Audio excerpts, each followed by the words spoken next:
Aquí. Pues nada, buenas tardes a todos y a todas. Yo, como decía eso, soy Inés, ¿no? Educadora social y currando en BEMAG. Lo dicho, la que les ha estado mandando formulario para arriba y para abajo, así que súper agradecida de que estén aquí todas y agradecerle también a Luis González, ¿no? Que es compa de Ecologistas en Acción y hoy imparte de la mano de Garúa, pues la presencia y los conocimientos. Entonces, bueno, si les parece, les explico así un poco brevemente antes de empezar, pues, de dónde nace este curso, ¿no? Y por qué. Y es que, pues, BEMAGEN, ¿no? Presentó un proyecto que se llama Canarias en Transición Ecosocial desde las Aulas, que es un proyecto de intervención en centros educativos de secundaria. Nada, la Consejería de Educación nos dio el visto bueno y aquí estamos. Entonces, bueno, uno de los objetivos principales que tiene este proyecto es transmitir pues al alumnado, ¿no? A las personas jóvenes, un poco la necesidad de transitar hacia modelos más justos, democráticos y sostenibles. Y también, por otro lado, buscamos un poco pues esa implicación de las nuevas generaciones en el cambio de paradigma, ¿no? Que al final pues vamos a ser una de las que, a las que más vamos a sentirnos las consecuencias de manera acentuada del actual modelo socioeconómico. Entonces también tenemos que ser ahí un sector potente como motor de cambio y en ello estamos.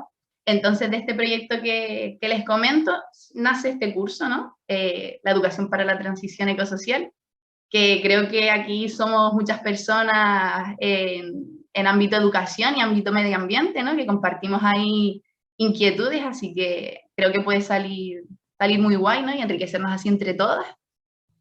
Y, y nada, bueno, ¿qué pretende este curso? Darnos las herramientas, materiales, el espacio de reflexión, ¿no? También, que es muy importante, y conocernos, crear sinergias y aprender un poco de todas y de todos. Entonces, en principio, un poquito eso. Le paso, si quieres, la palabra a Luis para que nos cuente un poquito de BEMAG y seguimos. Hola, buenas tardes. De nada, pues darle a todos y a todas la bienvenida y agradecerles pues la participación. Yo voy a ser muy breve, vengo un poco en representación de la Federación Ecologista Canaria, de Majete Ecologistas en Acción. Aquí me consta que hay unas cuantas personas que están muy implicadas dentro de la federación. Pero bueno, me toca a mí un poco presentar a la federación que, por cierto, el año que viene cumple 30 años. Más como federación, pues bueno, más está incorporada una serie de colectivos ecologistas de las diferentes islas que conforman lo que es la federación, pero a su vez como federación está integrada dentro de ecologistas a nivel estatal, ecologistas en acción, que conjuntamente pues conformamos cerca de 300 organizaciones ecologistas, pues que nos organizamos de diferente manera. Pues bueno, aquí en Canarias más bien conocido, sobre todo en lo que tiene que ver en la lucha ecologista, ¿no? En la parte más reivindicativa a lo largo de estos 30 años. Son muchas los temas que se han trabajado, ¿no? Desde el tema de Tindaya, Granadilla, muchísimas batallas y recursos, ¿no? En la calle, el tema de emergencia climática. Porque mira, Mani, el amor en mi... Pero realmente a lo largo de estos 30 años, decía, hay una parte que es menos visible de la Federación Canaria, que es la parte de sensibilización y concienciación, y creemos profundamente que para que haya un verdadero cambio a medio y largo plazo, el tema educativo y de sensibilización es súper importante, que sea más a medio y largo plazo. Está claro que los cambios a corto, basados en las luchas y en las tomas de decisiones políticas son importantes, pero la educación es la principal herramienta que tiene la sociedad para hacer un verdadero cambio. Y esta apuesta la hemos desarrollado muchísimo a lo largo de este tiempo, con diferentes proyectos, sobre todo de educación ambiental, talleres, mesas de debate y demás. Pero este proyecto tiene un poco la particularidad, ¿no? Que yo sepa, que yo tenga constancia, por primera vez, pues viene financiado por la Consejería de Educación del Gobierno de Canarias, Y más allá de intervenir en centros educativos de forma directa, que lo vamos haciendo cotidianamente con diferentes proyectos, pues también tiene pues una visión de generar un discurso y de generar una red ya directamente con actuales educadores o con futuros educadores, ¿no? Y de hecho, pues el objetivo principal del proyecto pues viene pues siendo eso, ¿no? Generar cierto discurso que se pueda incorporar dentro de las aulas y que pueda servir para personas como ustedes, que algunos de ustedes están dentro del ámbito educativo o si no de otra manera, pues están muy vinculados a cuestiones de docencia, pues también les sirva para aprender y traer ciertos discursos pues a Canarias que a veces cuesta, ¿no? En este caso contamos con la cooperativa Garúa, que tiene también una larga trayectoria de charlas y debates. Me consta que durante el periodo de confinamiento tuvieron una agenda bastante apretada a través de diferentes mesas de debate con charlas muy, muy interesantes. Y bueno, y ahora vamos a tener la oportunidad pues de escuchar a alguna de las personas miembros de ellas pues directamente, ¿no? Te lo Bien. agradecemos.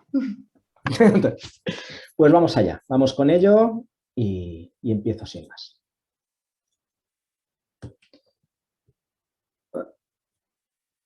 Espera. Ahora. Bueno, pues vamos a hablar y un poco el título del tema que nos trae hoy es esto del colapso de la civilización industrial, por empezar con palabras gruesas y no irnos un poco por las ramas, ¿no? Así que vamos a empezar con un pequeño repaso de elementos que estamos viviendo en nuestro presente más actual, ¿no? A recordarlas a través de distintas imágenes. Incendios en Australia, pero no solo en Australia, también en Siberia, de una virulencia y una extensión como muy pocos precedentes hay en la historia, por lo menos de los 10, 12.000 años últimos, ¿no? Desde el Holoceno para acá, ¿no? Plagas de langosta sabemos que hay desde los tiempos bíblicos, pero como la última que ha habido sobre el Cuerno de África, pero también sobre partes importantes de Asia, muy pocos precedentes también. Plagas de langosta que, al igual que esos incendios, tienen detrás pues, unas disrupciones climáticas, consecuencia de la emergencia climática en la que nos encontramos. Bueno, pues hemos visto cómo los fenómenos meteorológicos extremos se han ido proliferando por distintos lugares del planeta, cada vez más y cada vez más drásticos. Tormenta Filomena en la península o tormenta Gloria también en toda la zona del levante peninsular, ¿no? Como ejemplos de esos fenómenos, ya digo, cada vez más habituales. Nuevamente, la emergencia climática está detrás de ellos. Este verano hemos visto como en distintas partes del mundo, pero en concreto en zonas de Norteamérica, relativamente cercanas al círculo polar ártico, en Canadá, pues se alcanzaban temperaturas de cerca de 50 grados centígrados que conseguían derretir literalmente pues parte de la infraestructura, ¿no?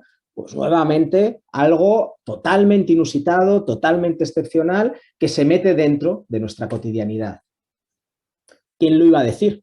Que en esta globalización que vivimos tuviésemos desabastecimiento de elementos tan determinantes para el funcionamiento de la tecnología como los chips, pero de tantos otros productos como estamos viviendo pues en este otoño, finales del año 21 y principios del año 22. Y detrás tenemos, entre otros factores, pues unos límites de recursos que se van alcanzando poco a poco. Bueno, cuando a finales del 2019 veíamos que una enfermedad empezaba a recorrer China, probablemente muy pocas personas pensamos que se iba a convertir en una pandemia que 2 años después pues siguiese de alguna manera ramplando por el mundo.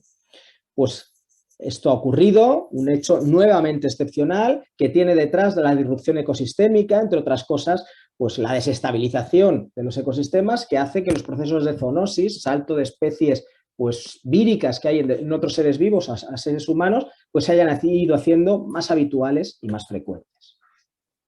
Y por si todo esto fuese poco, que no es poco, además tenemos una crisis económica de amplísimo calado, una crisis económica de estas que surgen aproximadamente una vez al siglo en el capitalismo. La anterior habría sido el crack del 29 con toda la Gran Depresión de los años 30, pero es que en realidad la anterior no había sido esa, sino que había sido la que surge en el 2007-2008 y pocos años después volvemos a tener otra gran crisis económica que, bueno, pues que nos habla nuevamente de un periodo de excepcionalidad.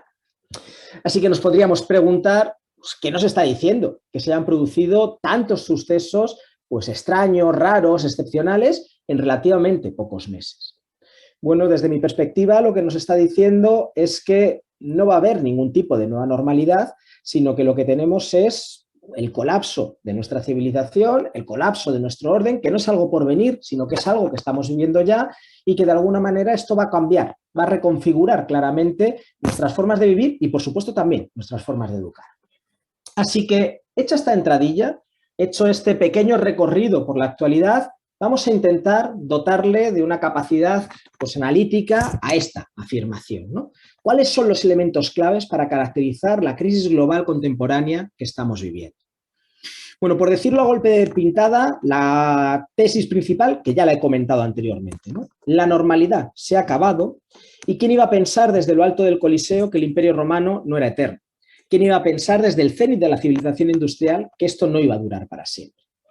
Bueno, pues no está durando para siempre porque tenemos una crisis que a mí me gusta comparar con un sudoku, en el sentido de que cuando tú vas a resolver un sudoku, si encajas solo las verticales, mal te va a ir, porque probablemente después las horizontales no seas capaz de casarlas. Bueno, si intentas entender la crisis en la que estamos viviendo con una única dimensión, la dimensión ambiental, la dimensión social, la dimensión económica, no vas a comprender lo que está sucediendo, porque la clave está en la interrelación de esas distintas dimensiones. Bueno, pues aunque vamos a poner el foco en lo ambiental, vamos a intentar ver algunas de estas interrelaciones de las distintas crisis. La primera, como comentaba anteriormente, una crisis ambiental que no tiene precedente en la historia de la humanidad en cuanto a lo que tiene que ver con agotamiento de los recursos, no de un territorio, sino del conjunto del planeta, saturación de los sumideros, de los basureros, también a nivel planetario, y una ruptura de los equilibrios ecosistémicos, de esa homeostasis ecosistémica de la que claramente dependemos. 4 indicadores para hablar de esto. El primero es que ahora mismo estamos viviendo una extinción de especies similar a la última gran extinción de especies que hubo sobre la vida de la Tierra, la de los dinosaurios. Estamos viviendo la 6ª gran extinción, una extinción que afecta a los distintos reinos, unos en mayor medida que otros, pero que estamos hablando de algo transversal que afecta al conjunto de la organización de la vida. Y como los seres humanos somos vida, es decir, como los seres humanos somos ecodependientes, necesitamos del funcionamiento de los ecosistemas pues para poder tener vidas dignas, esto también nos está afectando. Necesitamos de los ecosistemas para labores de aprovisionamiento, de regulación, de sostenimiento o distintos factores culturales. Bueno, pues ¿qué está pasando con estas funciones ecosistémicas de las que dependemos? Bueno, es que todas ellas tienen claramente, como veis en ese macroestudio, flechitas que tiran para abajo, es decir, que hay una pérdida de esas funciones ecosistémicas como consecuencia de esa pérdida de biodiversidad. Y las únicas que a medio plazo pues, plantean unas pequeñas subidas, energía, alimentos y materiales, vamos a ver a continuación que ni siquiera podrían merecer esas flechitas hacia arriba a medio plazo por los indicadores que vamos a ver a continuación. Así que primera idea, vivimos una pérdida de biodiversidad que no es de las generaciones futuras, que es presente y que ahora mismo es comparable ya a lo que podría ser una de las grandes pérdidas de biodiversidad que ha habido en la historia de la Tierra, y esto indudablemente tiene unas implicaciones no solo para el conjunto de seres vivos, sino también para los seres humanos. No en vano somos ecodependientes. Segunda idea. Estamos viviendo una emergencia climática que no voy a explicar porque entiendo que quienes os habéis apuntado a este curso y sobre todo me reafirmo en ello tras las presentaciones, pues sabemos de qué va y cuáles son sus causas y demás. Pero sí que me voy a detener en qué momento estamos en esa crisis climática y cuáles son los escenarios que tenemos por delante.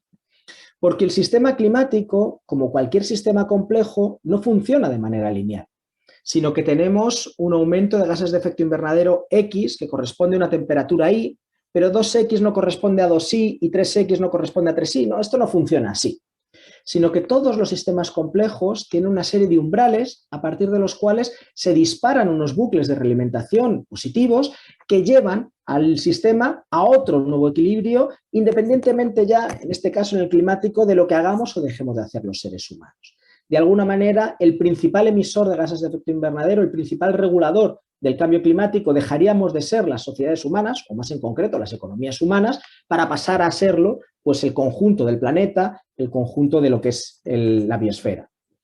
Bueno, pues cada vez hay más evidencias que de lo que estamos hablando es de pasar el 1,5 grados como umbral, a partir del cual, si imaginamos la Tierra como una pequeña canica, ¿no?, pues en lugar de intentar tender a esta estabilidad climática clásica del Holoceno, de los últimos 10.000, 12.000 años, que ha sido por la que ha permitido el desarrollo de las sociedades humanas que vemos en la actualidad, caeríamos en otra estabilidad climática 4 o 6 grados superior, que sería una completa reconfiguración de lo que es el sistema climático y también del conjunto de los ecosistemas.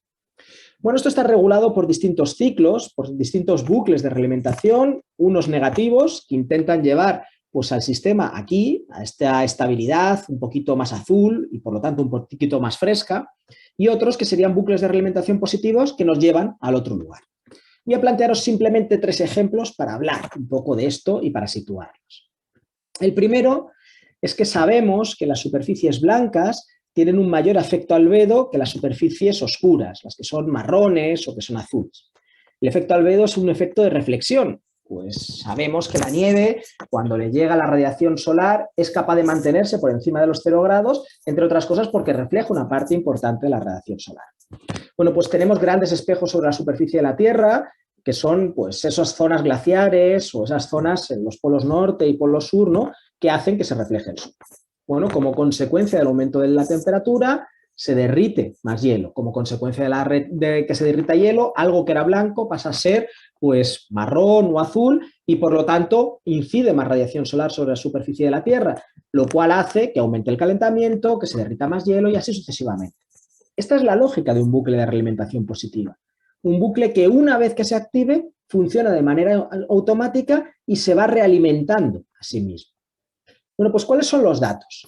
Lo que observamos es que la superficie helada que hay sobre el planeta Tierra ha ido disminuyendo en los últimos años. Hay una disminución entre cada uno de los años, hay años más fríos y años más cálidos, hay disminución y aumento pues en función de la época del año, hay momentos en los que aumenta el hielo y otras que disminuye, pero lo que observamos es que en los últimos años la capacidad de formación de hielo ha ido menguando y que de alguna manera estamos o acercándonos o entrando ya en ese bucle de realimentación positiva que nos lleve a otro equilibrio climático. El segundo ejemplo que os quería plantear, y otro de los bucles determinantes en el sistema climático, es el que tiene que ver con amplias superficies que contienen cantidades muy importantes de metano.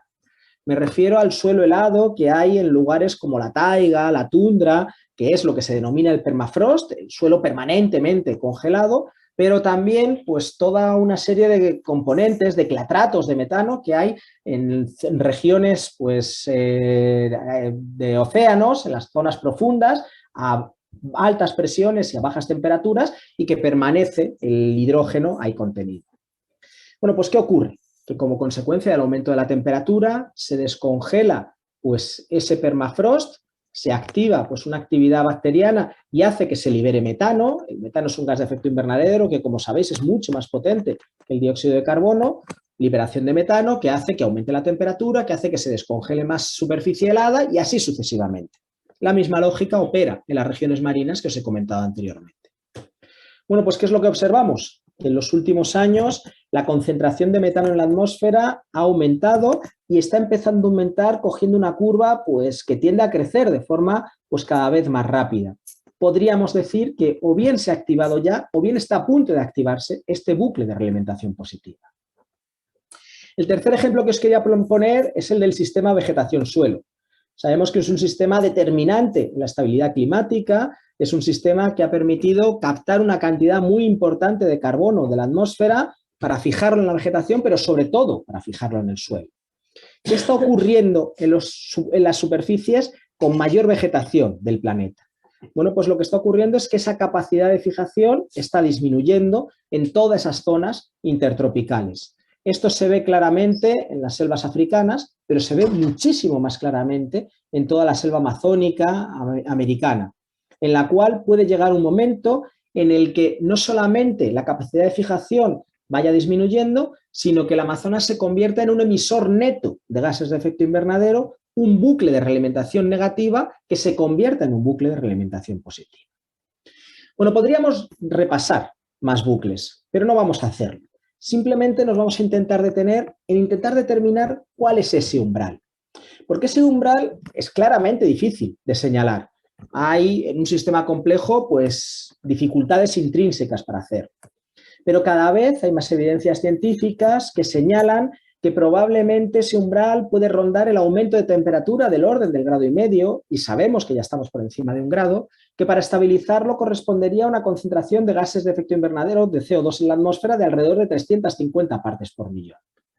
Bueno, pues ¿qué habría que hacer para meternos dentro de ese margen de seguridad? Y digo meternos dentro de ese margen de seguridad porque en realidad sabemos que lo hemos excedido en mucho. Ahora mismo la concentración de CO2 en la atmósfera excede las 400 partes por millón y nos tendríamos que meter por debajo de esas 350, que es la línea punteada que veis ahí. Bueno, pues para hacerlo, según este modelo, los modelos hay que tomarlos con cierta precaución, nunca pueden representar el conjunto de la realidad, aunque nos pueden dar pistas.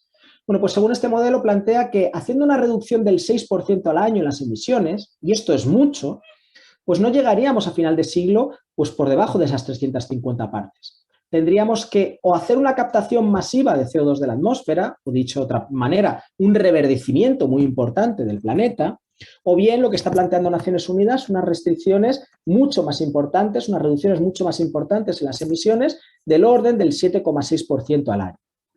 Claro, decir el 6% o el 7,6% es un poquito abstracto. ¿A qué nos referimos con eso? Bueno, por ponerlo con un ejemplo histórico. Cuando colapsa el bloque soviético y se viene abajo gran parte de la industria pesada de Ucrania, de Rusia, de Polonia, se produce una reducción muy importante de las emisiones de gases de efecto invernadero en esa parte del planeta.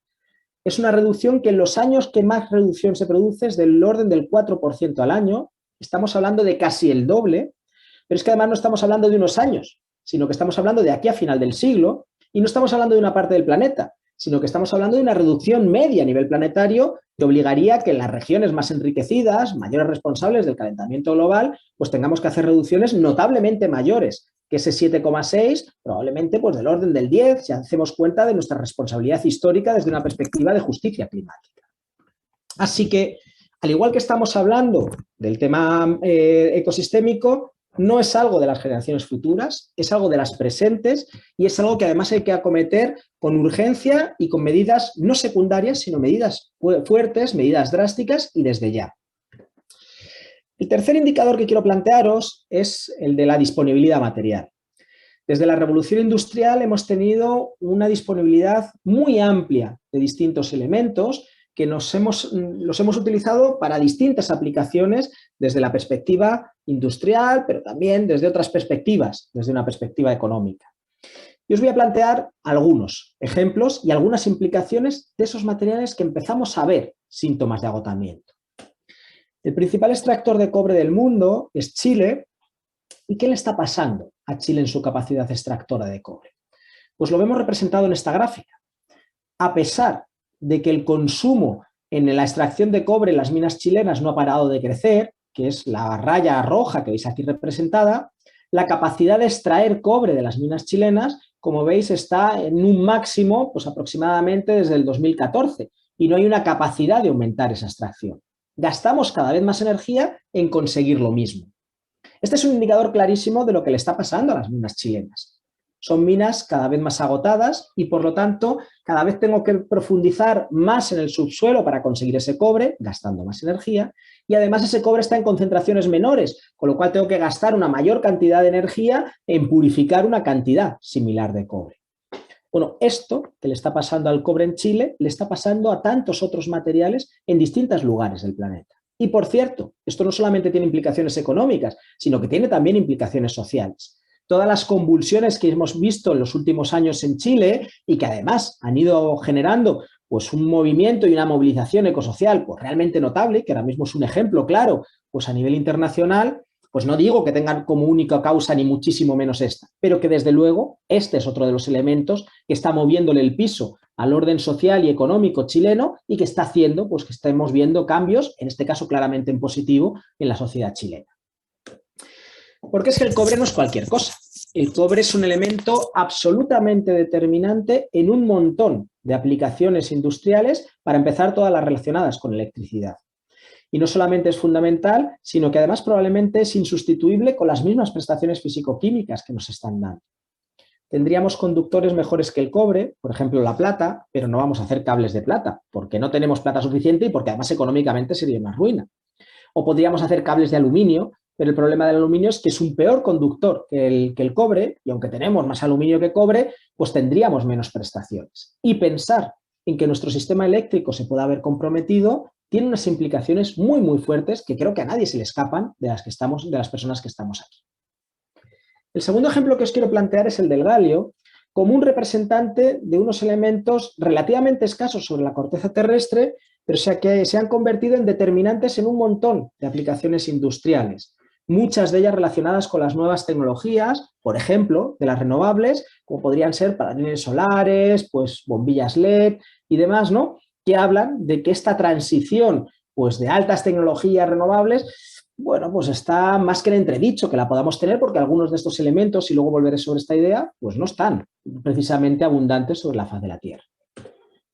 Y el tercer ejemplo que os quiero poner es el del fósforo, porque el fósforo, junto al nitrógeno y el potasio, se añade de forma masiva mediante las técnicas de agricultura industrial para mantener la fertilidad de los suelos. Y este fósforo se obtiene mediante minería de mineral de fosfato, por cierto, muy concentrada en lugares como el Sáhara Occidental, que tenéis tan cerca, y que también explica, pues en gran parte, todo el conflicto geopolítico que tenemos en ese lugar, ¿no? Y todas las convulsiones y la importancia que tiene el Sáhara Occidental, no solamente para Marruecos, sino para mucha parte, pues, de la economía a nivel global, y que explica, pues, cuál es en parte la situación, ¿no? Porque el mineral de fosfato no solamente se obtiene del subsuelo, sino que es un mineral que está empezando a dar también síntomas de agotamiento, y desde ahí que ponen en entredicho la capacidad de viabilidad de la agricultura industrial tal y como la tenemos. Así que tercer problema, límite de recursos, que nuevamente es algo que estamos viviendo ya y que son aplicaciones, impactos que empezamos a vivir en nuestra vida cotidiana. Y ya digo, esto del desabastecimiento que comentaba tiene no solo, pero también tiene detrás estos límites de recursos. Y el cuarto y último indicador que quería plantearos es el energético, porque nuestras principales fuentes energéticas, los combustibles fósiles, también están empezando a dar síntomas de agotamiento. Como fuentes no renovables que son, tenemos un proceso de extracción que se parece al que veis en esa gráfica. Una primera fase de extracción creciente en el que año tras año yo soy capaz de sacar una cantidad mayor de ese recurso y ponerlo en el mercado. Pero inevitablemente en cualquier recurso no renovable llegamos a un momento en el que alcanzamos el cenit, el pico, el máximo en nuestra capacidad extractiva. Y a partir de ahí nos ocurren tres cosas. La primera es que cada vez puedo poner menos cantidad en el mercado. La segunda es que cada vez me cuesta más el obtener esos recursos, porque obviamente lo primero que he hecho es sacar los recursos que me costaba poco, que estaban accesibles, que eran fáciles de obtener. Los que me van quedando ahora son los que están en las aguas ultraprofundas, embebidos en rocas duras que tengo que romper, o los que están en terrenos árticos. Y en tercer lugar, ese petróleo que me va quedando es el petróleo que me da peores prestaciones, porque en realidad hay muchos tipos distintos de petróleo, unos con mejores prestaciones, otros con peores, y los que me van quedando para el final son los que tienen peores. Las arenas extrapesadas, pues por ejemplo, del Canadá, o de Venezuela, o las arenas bituminosas de lo que podría ser Canadá, ¿no?, de la zona de Alberta. Hemos gastado lo que era bueno, lo que era fácil, y además lo que tenía en cantidades crecientes, y voy a empezar a tener lo que tengo en cantidades decrecientes. Bueno, ¿de qué depende el pico del petróleo? Pues depende de distintos factores. Obviamente uno determinante es, pues, los geológicos, la cantidad de reservas que tenga, pero no solamente depende de eso, sino que depende también de factores políticos. Pues por ejemplo, si hay una legislación que favorece más o menos por la extracción, ¿no? O si, por ejemplo, hay mayores o menores inestabilidades políticas, ¿no? Hay factores de corte económico importantes. Si, por ejemplo, hay inversión de las empresas petroleras en sacar más petróleo o no las hay. Si hay situaciones de crisis que desestabilizan todo el sistema o no las hay. Las sociales son centrales y en Canarias las sabéis muy bien. Si ahora mismo no hay explotación, pues, en las costas canarias por parte de Repsol, entre otras cosas es gracias a las luchas que se han ido organizando desde el movimiento ecologista canario, que han conseguido, no solo, pero en gran parte, parar esas prospecciones, ¿no? Hablamos también de límites ambientales, por ejemplo, la falta de elementos necesarios para determinados procesos extractivos, o la propia emergencia climática, que hace que extracciones en distintos lugares del planeta no sean posibles, o en otras empiecen a serlo, como por ejemplo las zonas árticas, o factores tecnológicos. Bueno, hay distintos factores jugando y desempeñando ahí papeles para mover en un sentido u otro el pico del petróleo, pero yo creo que esos dos que están marcados en negrita ahora mismo probablemente estén siendo los más determinantes sin quitarles peso a todos los demás, los geológicos y los económicos. Porque ¿qué pasa desde una perspectiva económica? Lo que estamos observando es cómo, a pesar de que cada vez cuesta más sacar el petróleo, las empresas petroleras, tanto las públicas como las privadas, están recortando sus inversiones en exploración de nuevos campos y en explotación de esos nuevos campos. Y lo están haciendo no porque se han vuelto ecologistas, que en absoluto se han vuelto ecologistas, sino que lo están haciendo porque no les sale rentable, porque simplemente cada vez les cuesta más sacar un crudo que no les está saliendo, pues ya digo, a cuenta desde el punto de vista económico, y lo único que se fijan es en esa parte económica. Así que esta mirada agrava la crisis de disponibilidad material, la crisis de disponibilidad energética. Bueno, estos son modelos, lo que os presentaba aquí, pero estos son datos reales. Y lo que observamos con los datos reales es que aproximadamente desde el 2005 la capacidad de extracción de petróleo convencional, el bueno, el fácil de extraer, el de altas prestaciones energéticas, el que viene aquí marcado en azul, en verde, que es el grueso del que hemos sacado hasta ahora, fijaros que la gráfica no empieza en 0, sino en 40, ¿no? Bueno, pues está en un plató, está en una capacidad máxima de extracción. Y lo único que ha sido capaz de aumentar pues, su extracción son estos petróleos no convencionales, como decía antes, estos petróleos peores, ¿no? De peores prestaciones, que incluso en el 2018 parecieron tocar techo y desde entonces pues, tenemos una trayectoria descendente. Bueno, esto no le pasa solamente al petróleo, le pasa también al gas y probablemente en el próximo lustro alcancemos el pico del gas, también al carbón, que si no lo hemos pasado ya probablemente pasemos también en breve ese pico de máxima extracción, y le podríamos sumar el uranio, pico que ya hemos pasado en el pasado y que ahora mismo estamos tirando de las reservas de misiles nucleares desmantelados, que es lo que están permitiendo pues, un consumo creciente de uranio, porque las minas claramente no dan a cuenta de esto. Así que tenemos una crisis ambiental que la estamos viviendo ya y que se nos está juntando 4 elementos a la vez, aunque en realidad podríamos hablar de más, ¿no? Elementos ecosistémicos, climáticos, materiales y energéticos. Pero no es la única crisis que vivimos. También estamos viviendo una crisis social de amplísimo calado, caracterizada porque es el momento de la historia de la humanidad en el que las desigualdades en el reparto del poder y las desigualdades en el reparto de la riqueza son más grandes de lo que nunca antes había existido. Ahora mismo el 1% de la población atesora más riqueza que el 99% restante, tiene más del 50% de la riqueza del mundo. Y además tenemos una crisis de los cuidados, es decir, una desatención de elementos básicos para la reproducción de la vida, de elementos básicos para la satisfacción de las necesidades por parte de los seres humanos. No solamente somos ecodependientes, sino que también somos interdependientes. Bueno, pues veis ahí ese aumento de las desigualdades que no ha hecho sino crecer en las últimas décadas, y esto lo podemos ver desde distintas miradas, pero lo voy a intentar mirar desde la mirada de la economía ecológica, desde una mirada en la que pongamos también esas herramientas que desde el ecologismo tenemos de análisis, no solamente para ver pues, cómo se degradan los ecosistemas, sino también para cómo se degradan las sociedades humanas. Hay una regla que dentro de la economía ecológica se denomina la regla del notario, que trabajaron gente como Antonio Valero y José Manuel Naredo, y lo que viene a intentar representar es la economía a nivel global, pues cómo se produce el proceso de construcción de una casa. En una casa, en las primeras fases, lo que tenemos es un proceso en el que tenemos que remover los cimientos y, por lo tanto, hay un impacto ambiental importante. Pero quienes están haciendo ese trabajo, los albañiles, pues cobran por precio de mercado pues cantidades relativamente pequeñas. Pero al final del proceso de la casa, cuando yo ya la tengo construida, yo voy con un taquito de folios al notario y no podría decir que el haber fabricado ese taco de folios tenga un impacto ambiental grande. Es verdad que yo no puedo ir ante notario a escribir mi casa si antes no se ha producido todo el impacto ambiental. Tiene de alguna manera esos folios todo el impacto ambiental anterior embebido, pero bueno, digamos que ahí no aumenta de forma sustancial. Pero el notario se embolsa una pasta por poner la firma, su firma, en esos folios y de alguna manera tiene el grueso del beneficio de todo el proceso de construcción de una casa. Bueno, pues la economía global parece algo así. Tenemos toda una serie de regiones empobrecidas en las cuales se está produciendo el grueso de las actividades extractivas de la agricultura industrial, extractivas de minería, extractivas de combustibles fósiles. Ahí se están concentrando el grueso de los impactos ambientales, pero no el grueso de los beneficios, que se hacen en las regiones enriquecidas y de las cuales, pues, de alguna manera somos unos grandes deudores de esas zonas empobrecidas.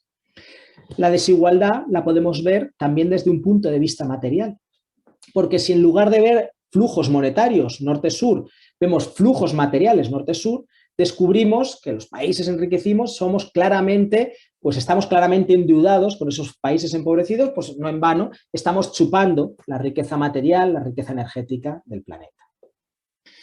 Bueno, cuando hablamos de crisis de los cuidados, hablamos de esa crisis de desatención de elementos básicos para la reproducción de la vida, como el apoyo emocional, como lo que tiene que ver con la alimentación saludable, o como lo que tiene que ver con la salud, ¿no? Que todo el mundo necesitamos, pues, para tener vidas dignas. Y hablamos de esa desatención por distintos factores, algunos que tienen que ver con el mercado, como se ha producido un proceso de empobrecimiento de una parte muy importante de la población, bueno, pues no tiene simplemente los recursos suficientes para poder acceder a algunos de esos bienes que le permiten llegar a esos cuidados que solamente puede conseguir vía mercado. Cuando hablamos ahora mismo de la pobreza energética, estamos hablando de una parte de la población que no tiene ingresos suficientes, pues, para poder calentar lo suficiente sus casas, pues, en invierno, ¿no? Por lo menos en las regiones más frías. Hay un segundo factor que tiene que ver con que se ha ido desmantelando una parte muy importante de los servicios públicos, fruto ya de varios lustros de políticas neoliberales que han ido, pues, desarmando, pues, esos elementos que también ayudaban a satisfacer esos cuidados. Me refiero a una educación de calidad o a una sanidad universal que, como sabemos, ha dejado de ser así en nuestro Estado. Pero indudablemente ni el mercado ni el Estado son los principales responsables de los cuidados en sociedades patriarcales como las nuestras que reparten tan mal este tipo de labores. Sois vosotras las mujeres las que todavía seguís haciendo ese grueso de trabajos y, bueno, fruto de vuestra entrada, no solo, pero fundamentalmente fruto de vuestra entrada masiva en el mercado laboral, pues simplemente no hay cuerpo para todo. No puedo hacer mis 8 horas de trabajo remunerado y luego llegar a mi casa y realizar, pues, toda esa serie de trabajos de cuidados, pues mientras nosotros no asumimos nuestras partes de trabajos. Así que lo que nos encontramos es una desatención de esas labores de cuidados. Porque lo que es claro es que tanto en países enriquecidos como empobrecidos, pues vosotras dedicáis más horas a realizar, pues, esos trabajos de cuidados, que son los que vienen marcados ahí, pues en tonos más claros, y que en general trabajáis más horas de las que lo trabajamos los hombres. Así que paramos un momento, os invito, como decía anteriormente, a que en 30 segundos os levantéis, es más, os exhorto a que os levantéis, porque si no, no vamos a mantener la atención, así que por favor, levantaros un momentín, estirar las piernas, estirar los brazos, bostezar un par de veces, recomendable, y vamos a seguir con este ritmo frenético. Si alguien quiere que paremos también, es un buen momento para hacer alguna pregunta, alguna cuestión. ¿Seguimos? Pues vamos allá. Sí, seguimos. Pues estábamos con esta crisis Sudoku. Una crisis que es ambiental, una crisis que es social, pero una crisis que también es económica. Una crisis económica que creo que está marcando el final de nuestro sistema económico a nivel global, del capitalismo globalizado. No es lo mismo decir que es el final del capitalismo global que es el final del capitalismo. El sistema capitalista puede sobrevivir en estadios más pequeños, luego volveremos sobre esta idea, pero creo que en su versión globalizada tiene los días contados. Y voy a intentar entrar en explicar esto. Y para eso nos vamos a meter un poco en intríngulis económicos, pero también miradas desde esta perspectiva, pues, de la economía ambiental. ¿Qué es el capitalismo? Bueno, pues el capitalismo es un sistema socioeconómico que persigue como única finalidad la maximización del beneficio, en el menor tiempo posible y en las cantidades, pues, más grandes que pueda. Y para ello hay cosas que hace dentro del sistema y cosas que hace fuera del sistema. Dentro del sistema, ¿cómo consigue maximizar el beneficio? Bueno, pues esto lo hace en el proceso de producción y después lo ejecuta en el proceso de venta, en el proceso de consumo. Y en ese proceso de producción, ¿cómo aumenta el beneficio? Bueno, pues si consigo alargar la jornada laboral por la misma cantidad de sueldo, pues bueno, pues me estaré consiguiendo una plusvalía mayor que me permite maximizar el beneficio para las personas, para los empresarios. Si tengo la misma jornada laboral, pero consigo reducir los salarios, también conseguiré maximizar los beneficios desde esa perspectiva. Si aumento la cantidad de personas que trabajan, y pongamos que cada persona me da un beneficio de X, si en vez de tener 100X, 100 personas y por lo tanto un beneficio de 100x, tengo 200 personas, tendré un beneficio de 200x, ¿no? Y por lo tanto también ahí maximizaré beneficios.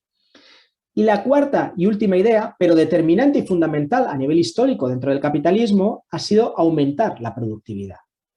Es decir, conseguir pues producir más tornillos por hora de trabajo, si lo que tengo es una fábrica de tornillos, por lo tanto vender más tornillos, incluso poderlos vender más baratos, pues manteniendo pues las mismas plusvalías o plusvalías crecientes. ¿Y cómo se aumenta la productividad? Bueno, pues el aumento de la productividad si organizo mejor a las personas que trabajan, si consigo que lo hagan con mayor eficiencia, con mayor intensidad, pero sobre todo se ha conseguido aumentar la productividad utilizando cada vez más máquinas. Este ha sido el elemento determinante a nivel histórico que me ha permitido pues, maximizar la productividad dentro del capitalismo. Y todo esto... Sí. Luis, un comentario nada más. Dale. Una pregunta, comentario. La fabricación de paro como una forma de productividad. En el sentido de que si yo tengo un ejército de reserva, el trabajador se ve sometido a no hacer luchas ni mejoras, ¿no? Entonces, producir paro es una forma de obtener beneficio, porque hago que el trabajador esté enormemente esclavizado y condicionado que cualquiera le puede sustituir, lo que se llamaría el ejército de reserva, que llamaba Marx, ¿no? Y que parece que no, que el capitalismo lo más que ha crecido últimamente es el paro como forma de aumentar la productividad, ¿no? Y no solo la productividad, que desde luego, ¿no? Estoy motivando fuertemente a la gente, ¿no?, a que trabaje a tope, sino que además es un elemento de coacción muy fuerte para rebajar los salarios y para aumentar la jornada laboral, ¿no? Desde esa perspectiva, pues cierro muchos de los elementos que me permiten maximizar ahí beneficios, ¿no? O sea que ese es un elemento muy, muy determinante, ¿no? Todo esto no sería posible sin todo ese trabajo de cuidados de la vida, ¿no?, que desempeñáis fundamentalmente las mujeres, pero que también desempeñan las funciones ecosistémicas, que son las que hacen el grueso pues, del depurado del agua o de la limpieza de la atmósfera, y etcétera. Así que esto es lo que pasa dentro del capitalismo. Pero hay cosas que pasan también fuera y que son claves para el funcionamiento de nuestro sistema, para maximizar ese beneficio. Una cosa es lo que se ha denominado la acumulación por desposesión, que es trabajos que se han producido fuera del sistema capitalista, que los meto dentro del sistema y los convierto en plusvalía. Por poner un ejemplo, cuando las empresas esclavistas europeas iban a las costas africanas y cogían a personas para llevárselas a las plantaciones americanas a trabajar, en realidad lo que estaban era cogiendo toda una labor, pues en este caso de cuidados, que se habían ido desarrollando durante 20, 30 años, ¿no?, que de pronto pues se llevaban un chaval de 20 años, una chavala de 30 años, que aprovechaban todo ese trabajo de cuidados que había antes y lo convertían en plusvalía en esas plantaciones, haciendo que estas personas trabajasen allí, ¿no? Otro elemento de desposesión es que elementos que no estaban mercantilizados en nuestras vidas pasan a estar mercantilizados. Si el agua pasa de ser un bien público no mercantilizado a un bien privado y mercantilizado, algo que estaba fuera de la lógica del beneficio pasa a estar dentro de esa lógica del beneficio y de alguna manera hay ese proceso de desposesión que me permite maximizar los beneficios. Y el último elemento que quería plantearos, que también es una fuera del sistema capitalista, es que el sistema no solamente se ha ido expandiendo continuamente a nuevas facetas de nuestra vida, a nuevos territorios y a nuevas poblaciones, sino que también se ha ido expandiendo hacia nuevos trabajos de la naturaleza. Trabajos lo tendríamos que poner aquí entre comillas. ¿A qué me refiero con esto? Me refiero a que cuando cogemos y hacemos una explotación petrolera y pues todo ese trabajo condensado pues de juntar un montón de materia orgánica, de someterla a altas presiones, altas temperaturas durante miles de años que ha hecho la naturaleza mediante los funcionamientos geológicos, bueno, pues lo convertimos de pronto en energía que ponemos a funcionar en el sistema capitalista para generar un montón de beneficios. Hemos hecho una enajenación del trabajo de la naturaleza para convertirla en capital y desde ahí maximizar los beneficios. Bueno, pues ¿por qué todo esto está en crisis? Está en crisis porque algunos de los elementos están empezando a chocar con límites humanos. Bueno, pues no puedo alargar la jornada laboral indefinidamente, porque el día tiene 24 horas y los seres humanos necesitamos descansar. No puedo reducir los salarios indefinidamente, pues porque esto acaba redundando en unos problemas de consumo, ¿no? Me da igual producir un montón si luego no hay quien lo consuma, ¿no? O no puedo, pues, incrementar la productividad organizando mejor a las personas o la intensidad cuando, bueno, pues esto también acaba teniendo sus límites, ¿no? Tampoco puedo cargar a las mujeres con todas esas labores de cuidados cuando además las obligo a meterse dentro del mercado laboral, ¿no? O no puedo, pues, hacer procesos de acumulación por desposesión, pues, continuados cuando nuestras vidas ya están muy mercantilizadas o cuando tenemos un mundo globalizado en el que no quedan grandes startups para meter dentro de la lógica del sistema. Pero es que además hay toda una serie de límites extrahumanos que también estamos chocando con ellos. Pues esa desestabilización ecosistémica habla que esos cuidados que nos dan las funciones ecosistémicas se están empezando, pues, a distorsionar, y es una de las cosas que hemos visto en la introducción que hace, pues, que nuestro sistema económico no pueda funcionar, pues, porque hay grandes nevadas, porque hay grandes lluvias torrenciales, porque hay plagas que no sé qué, ¿no? Y que nos distorsionan todo el funcionamiento del sistema, ¿no? O porque todos estos trabajos que enajenamos de la naturaleza, pues están empezando a ver sus límites, y lo veíamos antes, pues con los límites de disponibilidad material o energética, o cuando el uso de máquinas, este elemento que comentaba que era determinante en el aumento de la productividad y que a su vez era determinante en el aumento de beneficios en el proceso de producción y consumo, empieza a tener también límites. Porque ¿qué son las máquinas? Las máquinas en realidad son materiales, energía y conocimientos condensados. Y si tenemos límites en el acceso a los materiales y a la energía, pues vamos a tener también límites en el desarrollo maquínico y, por lo tanto, en el aumento de la productividad y, por lo tanto, en el aumento de beneficios. Bueno, esto es un marco teórico, pero tiene detrás datos empíricos que de alguna manera lo sostienen. Lo que veis ahí es cómo ha ido evolucionando los beneficios en el capitalismo en los últimos años.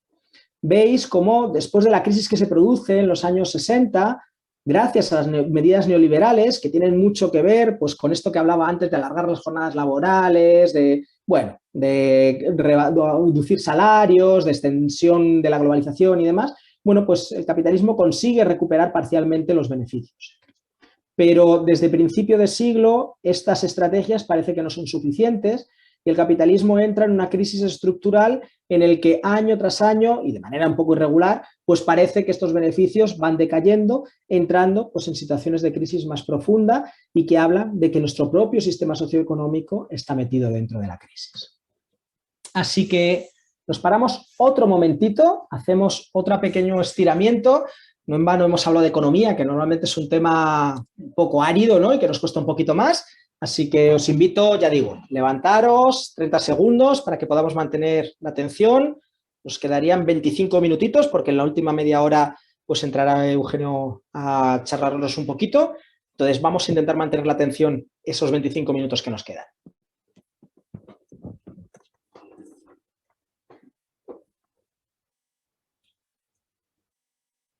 Así que allá vamos. Luis, si te ves con falta de tiempo, yo puedo reducir, ya que te ves un poco apurado, ¿sabes? Bueno, no, yo creo que va a ir bien. Si no, a lo mejor como un pelín, pero vamos, yo creo que va a ir bien. Coge el tiempo que necesites.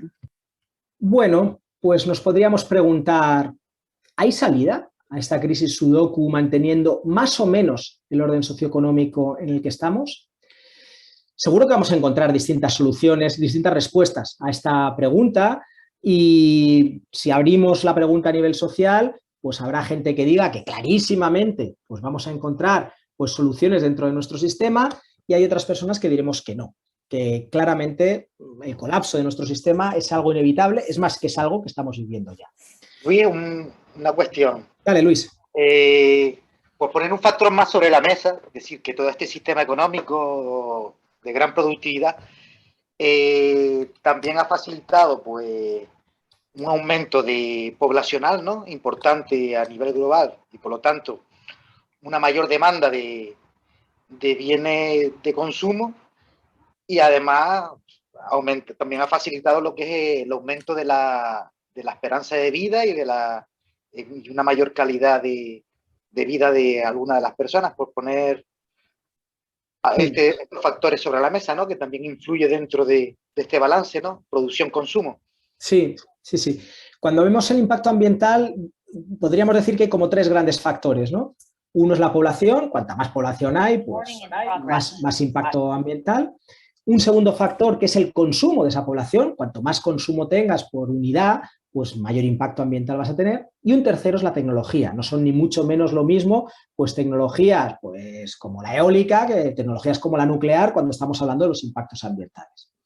Hasta la revolución industrial, el factor poblacional ha sido el principal responsable pues de procesos de destrucción ambiental. Desde la revolución industrial hasta aquí, el factor consumo y el factor tecnología han desempeñado un papel más importante. O dicho de otra manera, el consumo de una parte pequeña de la población, de esa parte más enriquecida, de ese 10%, y el tipo de tecnologías que utilizamos dentro de nuestros consumos están siendo factores absolutamente determinantes en todo este proceso. Pero a su vez, y esto es lo apuntabas tú también, Luis, en la pregunta, si queremos entender qué ha causado pues, el auge de la poblacional que vivimos en la actualidad, tenemos que mirar claramente pues, a esta revolución tecnológica, energética y material. No habría un aumento de la población sin todos los cambios que se han ido produciendo en el mundo de la agricultura, que han tenido detrás pues, también todo este cambio en los modelos energéticos, ¿no? Y en las formas que tenemos de cultivar, ¿no? Así que este sería un elemento, pues comparto contigo, pues muy determinante a la hora de intentar mirar esto. Retomo el hilo de lo que estaba comentando, ¿no? ¿Hay salidas a esta crisis manteniendo nuestro orden socioambiental, ¿no? ¿Es posible el sostenimiento en el tiempo del capitalismo global? Bueno, yo creo que no. Y para plantear que no, voy a, de alguna manera, entrarle el diente a tres de las grandes soluciones que nos vienen a sostener, ¿no? La primera es el de las energías renovables. Y que nos van a, y no cualquiera, ¿no? Sino sobre todo estas de carácter hipertecnológico, ¿no? Pues de grandes molinos, de grandes parques solares, ¿no? Que vienen a decirnos pues que vamos a hacer una especie de cambio de cartas. Quito los combustibles fósiles, meto las renovables y todo más o menos va a seguir igual. Bueno, creo que las energías renovables son energías del futuro, claramente son por las que tenemos que apostar, claramente tienen menos impactos que los combustibles fósiles y además nos dan pues, potencialidades de sociedades más democráticas y más justas, pero de sociedades radicalmente distintas, porque tienen propiedades diferentes.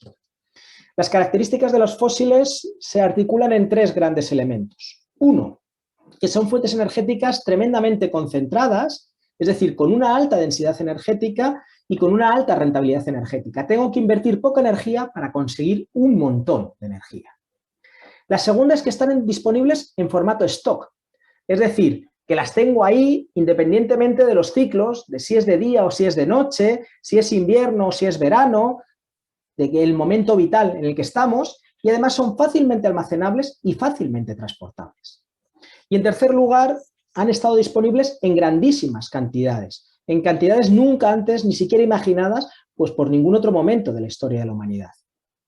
Por si todo eso fuese poco, además, al hibridarse con toda una revolución industrial, pues han tenido una versatilidad grandísima. No pensemos únicamente en sus aplicaciones energéticas, sino también en aplicaciones, pues por ejemplo, en todo el sector petroquímico, pues que es central en lo que son pues ahora mismo nuestros órdenes socioeconómicos.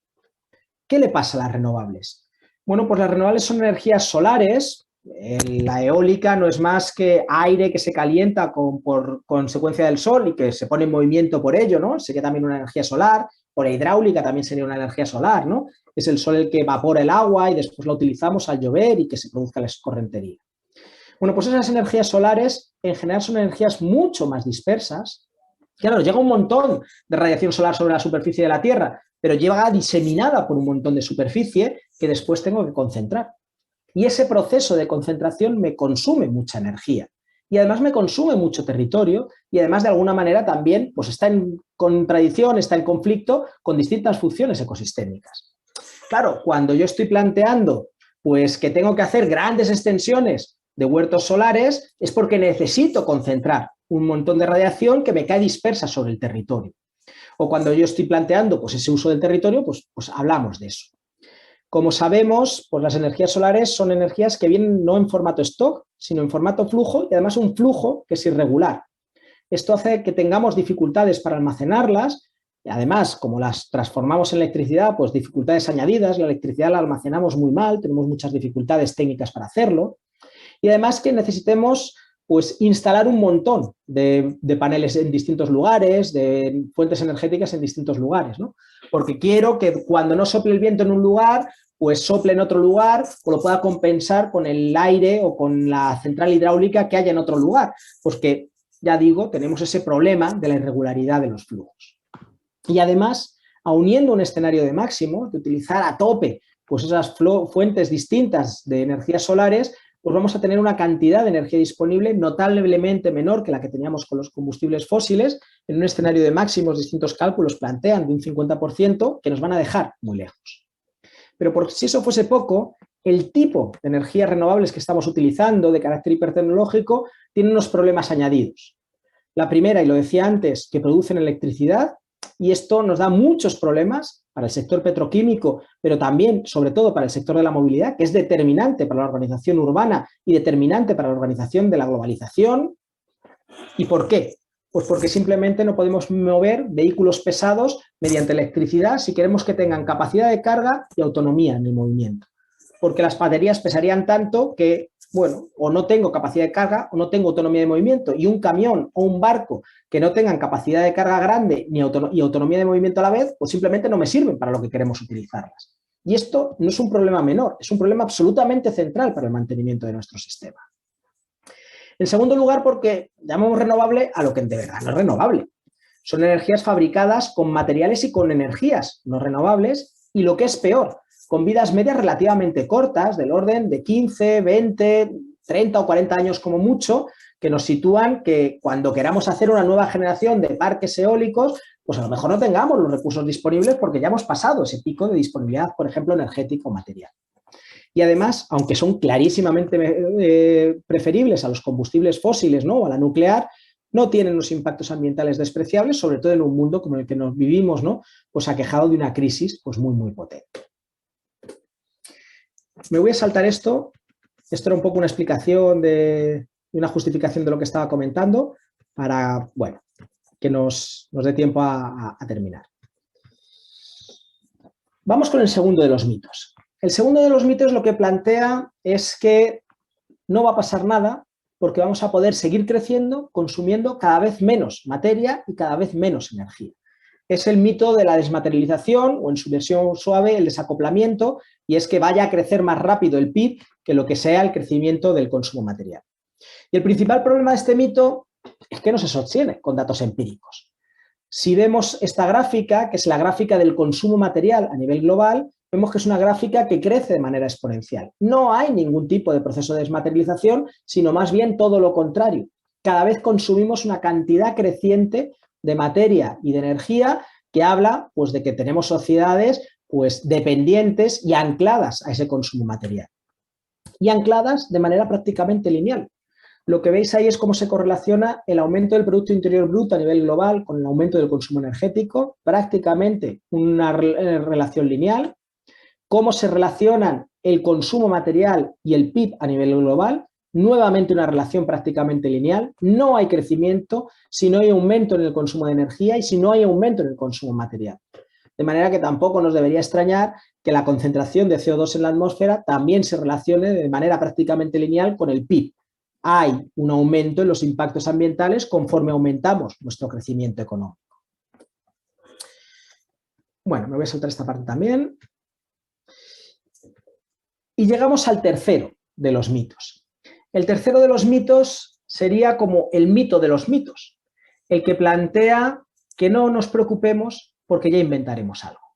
Ya inventaremos algo que nos saque de este atolladero y que de alguna manera, pues bueno, pues pueda extenderse por el conjunto del planeta, pues para poder satisfacer los desafíos que tenemos por delante.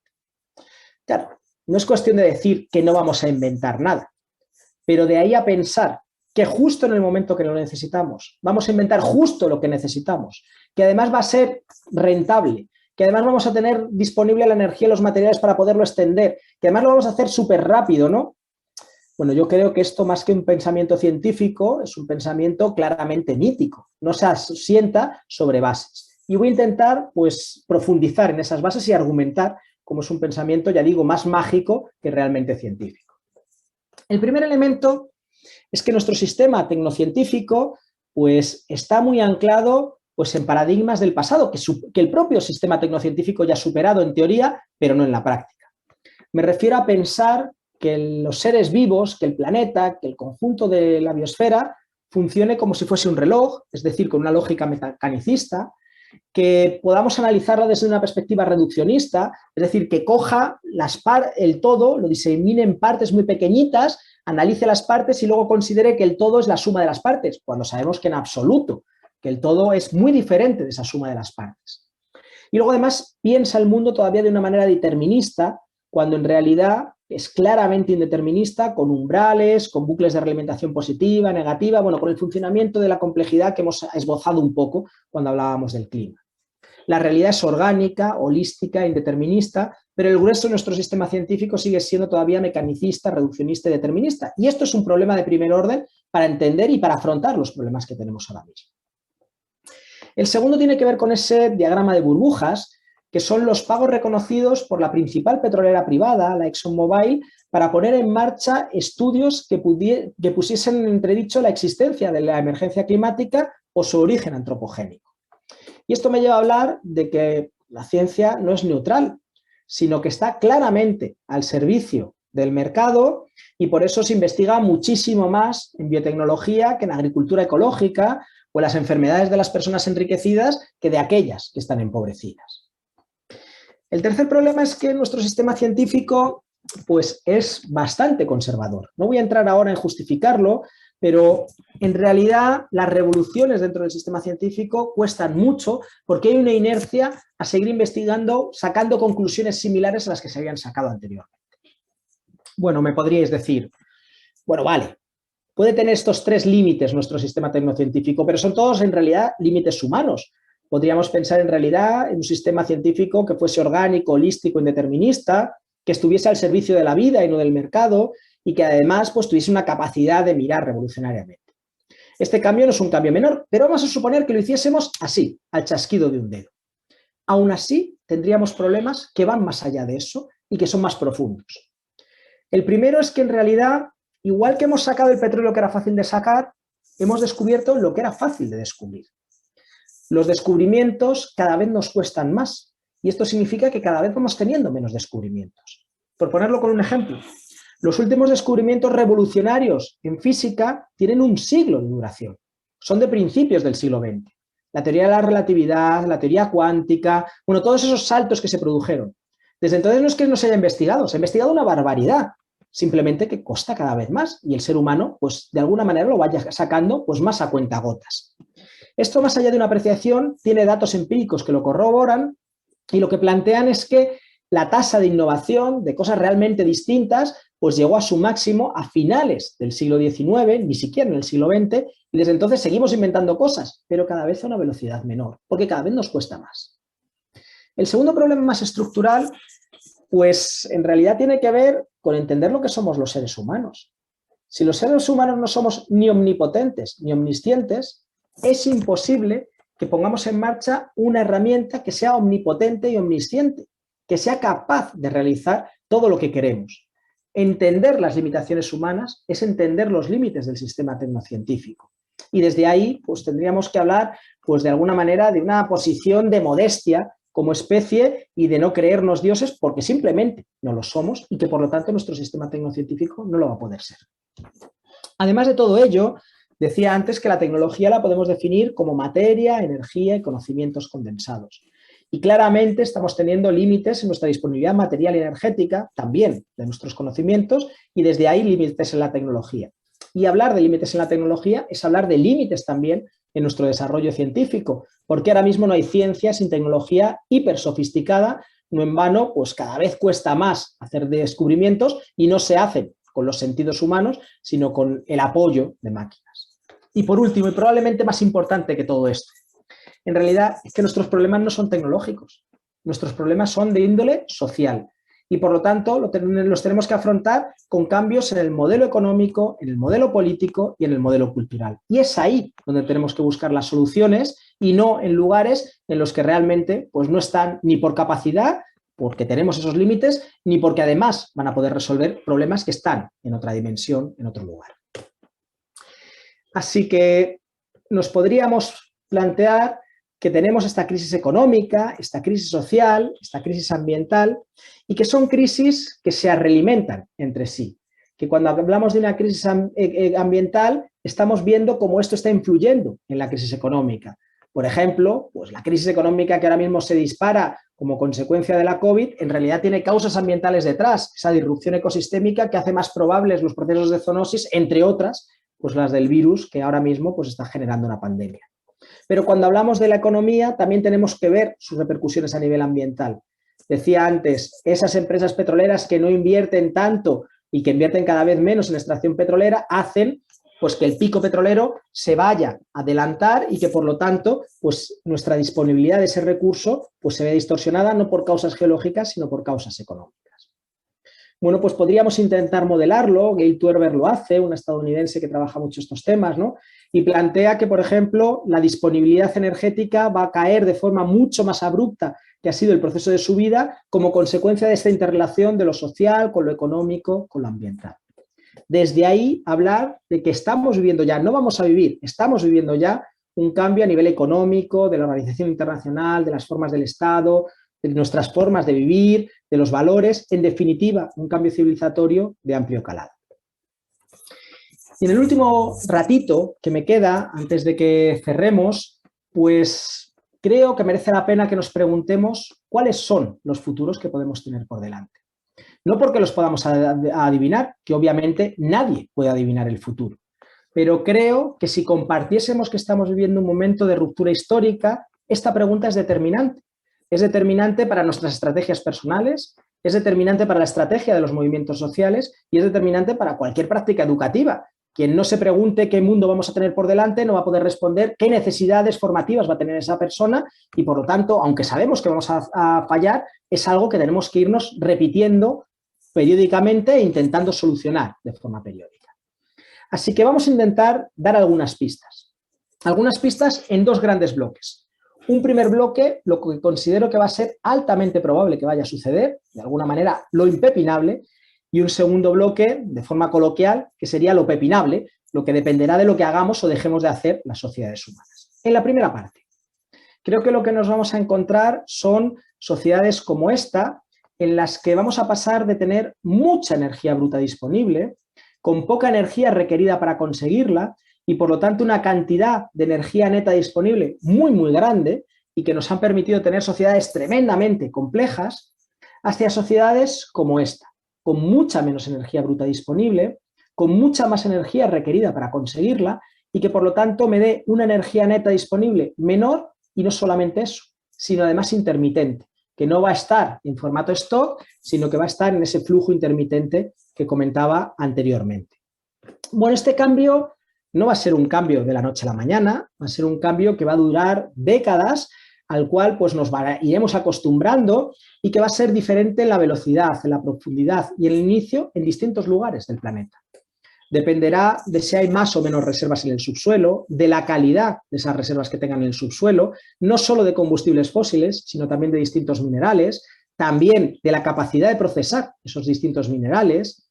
Tendremos también una diferencia entre cuáles son los tipos de producciones agrarias que se vayan produciendo en cada lugar, pues producciones más diversificadas tendrán más resiliencia que otras, de la déficit o del superávit ambiental que vayan teniendo cada uno de esos lugares, de los impactos de la emergencia climática en cada uno de los sitios, por ejemplo, en lo que tiene que ver con la erosión o, por ejemplo, en lo que tiene que ver con la productividad de la tierra. No me voy a detener en ello, porque creo que hay un elemento que va a atravesar todo esto y va a ser una pérdida de complejidad a nivel social. Cuando digo una pérdida de complejidad a nivel social, me refiero a que a lo largo de la historia de la humanidad hemos visto como una mayor disponibilidad material y una mayor disponibilidad energética han permitido un aumento en la complejidad de nuestras sociedades. Así que si lo que tenemos por delante es una disminución en la disponibilidad material y energética, vamos a tener una disminución en la complejidad de nuestras sociedades. Claro, hablar de complejidad social es una cosa un poquito abstracta, ¿no? ¿En qué se mide? ¿Cómo veo yo cómo de compleja es una sociedad? ¿Qué me permite el avanzar en esto? Bueno, pues 4 indicadores. El primero, bueno, pues cuanto más compleja sea cuanto más numerosa sea la sociedad, cuantos más nodos haya, pues de alguna manera más compleja será. Bueno, pues podemos ver cómo un descenso poblacional sería un indicador pues, de sociedades menos complejas. Y creo que vamos a vivir un descenso poblacional. Pues porque nuestra agricultura es petrodependiente y ese petróleo no va a estar disponible, o porque el cambio climático pues, está teniendo ya impactos sobre la fertilidad de la tierra. ¿Cómo se produzca ese descenso poblacional? Lo veremos luego porque es uno de los elementos que está abierto, pero que se va a producir creo que es altamente probable. Un segundo indicador es que las sociedades son tanto más complejas cuanto mayor interconexión hay entre los nodos. ahora mismo en una sociedad globalizada y de la información tenemos una altísima interconexión. Pero esto solo se sostiene con combustibles fósiles que nos permiten tener pues, transportes de información, personas y mercancías a largas distancias, en cortos tiempos y en grandes volúmenes. Creo que vamos a vivir sociedades más localizadas, desde ahí sociedades menos complejas como consecuencia del cambio de la matriz energética que vamos a tener. El tercer indicador es que nuestras sociedades son muy complejas porque son sociedades muy especializadas. Nos hemos especializado en la física pues cuántica, en el metabolismo del hígado o en la literatura guanche del siglo XVI, ¿no? Bueno, esto lo hemos hecho porque teníamos fuentes energéticas densas que nos permitían dedicar muy poco trabajo a obtener la energía y podíamos de alguna manera diversificar y especializarnos socialmente. Cuando esto no sea posible y el grueso de nuestro trabajo lo tengamos que dedicar a obtener la energía, o dicho de otra manera, a tener sociedades agrícolas, bueno, pues simplemente tendremos sociedades menos especializadas y desde ahí sociedades pues menos complejas. Y el último indicador es que ahora mismo tenemos una grandísima cantidad de información que fluye por los nodos y este es otro indicador de complejidad, pero esto no se va a poder sostener.